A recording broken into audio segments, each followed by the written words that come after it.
आज हरिनाथ भैया रो रो के कहतनी कि हे माई कि कहाँ चली गईलू माई।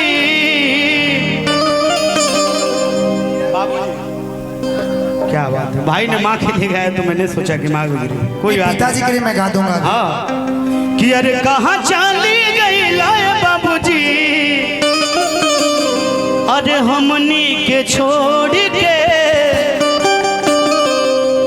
पूरा परिवार के लोग ये कहता कि अरे कहाँ चली गई बाबूजी, अरे हमनी के छोड़ के करा के बाबूजी कब, के करा के बाबूजी कब, कवन नाता जोड़ के करा के बाबूजी कब, कवन नाता जोड़ के करा के बाबूजी कब।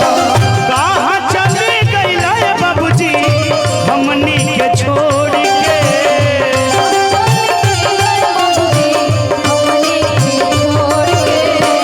कहाँ चली गई बाबूजी हमनी के छोड़ के करा के बाबूजी कब, करा के बाबूजी कब, कवन नाता जोड़ के करा के बाबूजी कब, कवन नाता जोड़ के करा के बाबूजी कब।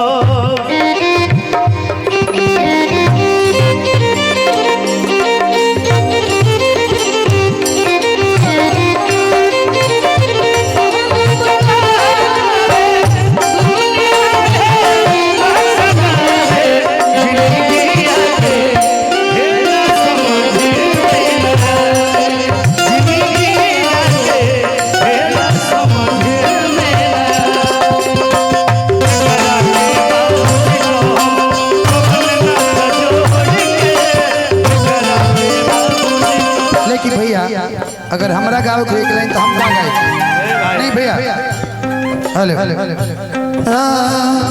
कहे के त सब के हुआ अपन आपन कहावे वाला के, कहे के त सब के हुआ अपन आपन कहावे वाला के। सुखवा सबे के हुआते, सुखवा सबे के हुआते, दुखवा पटावे वाला के। कहे के सब के हुआ अपन कहावे वाला के।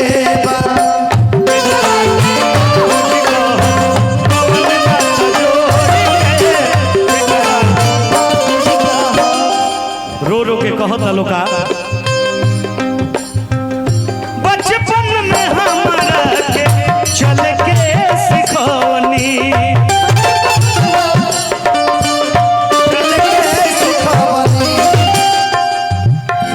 बाबूजी कैसन प्रेम होला ये एगो बात अपना लड़का के बतावे ले सिखावे ले। कान्हा पले के हमके घुमौनी,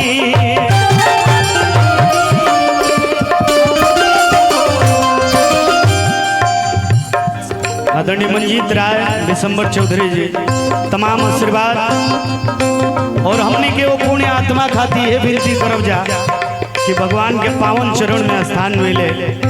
काहे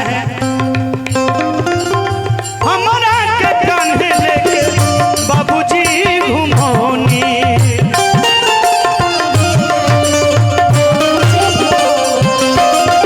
चले बोले खाए के सहुरिया सिखौनी।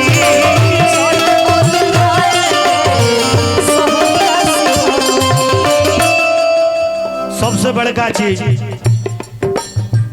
रोई तो दौड़ल आवा,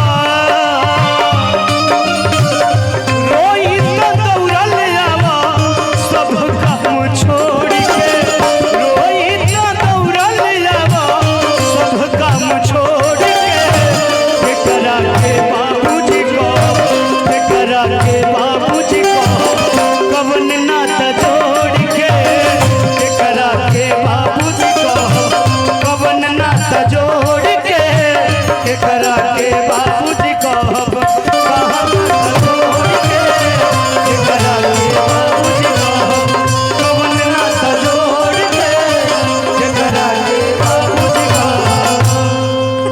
भैया